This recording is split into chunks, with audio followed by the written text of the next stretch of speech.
ಅದು ಭಾಳ ಅಂದ್ರೆ ಭಾಳ ಟೇಸ್ಟ್ ಆಗಿರ್ತದೆ. ನೀವು ಕೂಡ ಟ್ರೈ ಮಾಡಿರಿ. ನಾವು ಹೆಚ್ಚಾಗಿ ಪಾನಕ ಮಾಡಬೇಕಾದ್ರೆ ಲಿಂಬೆಹಣ್ಣಿಂದು ಸಕ್ಕರೆನೇ ಜಾಸ್ತಿ ಹಾಕ್ತಾರೆ ಎಲ್ಲರೂ, ನಾನು ನೋಡಿದ್ದು. ಆದರೆ ಬೆಲ್ಲ ಹಾಕಿ ಮಾಡಿ ನೋಡ್ರಿ ನೀವು, ಭಾಳ ಅಂದ್ರೆ ಭಾಳ ಟೇಸ್ಟ್ ಆಗ್ತದೆ. ಮತ್ತು ಭಾಳಷ್ಟು ಮಂದಿ ಇದ್ರಿ, ಎಲ್ರಿಗೂ ಬೇಕಾಗಿತ್ತಿದ್ದು. ಲಾಸ್ಟಿಗೆ ತಂದದ್ದು ಎಲ್ರಿಗೂ ಅಂತಂದ್ರೆ ಅಷ್ಟೋತ್ತರ ಮಂದಿ ಎಲ್ಲ ಕೂಡಿಸಿ ಒಂದು 50-60 ಮಂದಿ ತನಕ ಆಗಿದ್ವಿ. ಅದಕ್ಕೆ ಲಿಂಬು ಸತ್ವ ಅಂಥೇಳಿ ತೊಗೊಂಡು ಬಂದ್ಲು ನಮ್ಮ ನೆಗಣ್ಣಿ ಅವ್ರ ಮನೆ ಒಳಗಿಂದ. ಅದು ಭಾಳ ಚಲೋ ಅನ್ನಿಸ್ತು. ಯಾಕಂದ್ರೆ ಲಿಂಬೆಹಣ್ಣು ಅಷ್ಟೊಂದು ಇರಂಗಿಲ್ಲ ಎಲ್ರಿಗೂ ಮಾಡಲಿಕ್ಕೆ.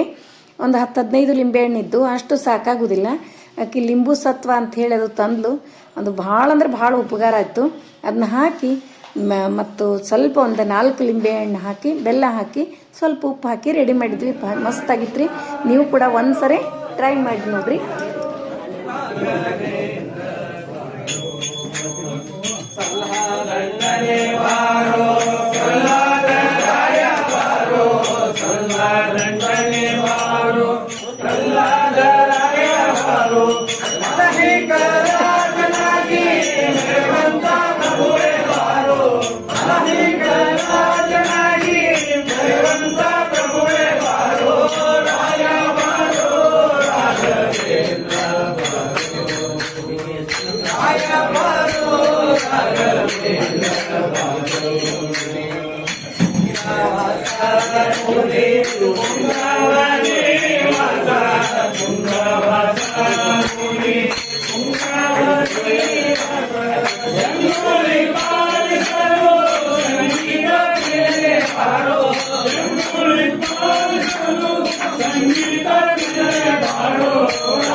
ಪುರಿ ಮಂತ್ರಾಧೀಶ ಅರುಮೊರೆ ಇಡುವೆನು ವರಪದ ಪದುಮಗೆ, ಅರುಮೊರೆ ಇಡುವೆನು ವರಪದ ಪದುಮಗೆ.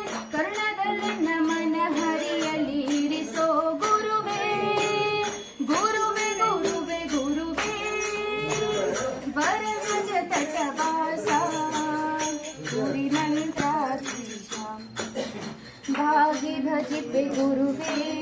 ಎನ್ನಯ ರೋಗ ಹರಿಸು ಪ್ರಭುವೇ, ಭಾಗಿ ಭಜಿಪೆ ಗುರುವೇ. ಎನ್ನಯ ರೋಗ ಹರಿಸು ಪ್ರಭುವೇ. ರಾಘವೇಂದ್ರ ದುರಿತ